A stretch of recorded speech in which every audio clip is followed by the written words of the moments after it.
Inutusan na siya ng amo niya para di siya umiyak. Buti mabait. Pinulot niya, marami na yan nasa basura. Hala, nakita ng bata. Ano kayang gagawin niya? Ayan na yung yaya niya naglalakad sa bats. Sinundan siya ng bata. Ba't ka sumunod? Ayan pala yung bahay niya. Diyan siya uuwi. Anak niya pala yan. Ang cute naman. Ganyan ang tunay na nagmamahalan na mag-ina.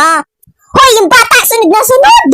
Kakain na pala sila ng Jollibee sa basura. Tang ina, marami na yan eh. Sa basurahan na yan ang galing. Sinisip-sip mo. Ubaw. Hoy, yung bata! Putang ina mo, pinicturan pa eh. Parang tanga naman. Umuwi ka na. Hala, sinumbong niya sa mama niya. Yung nakita niya.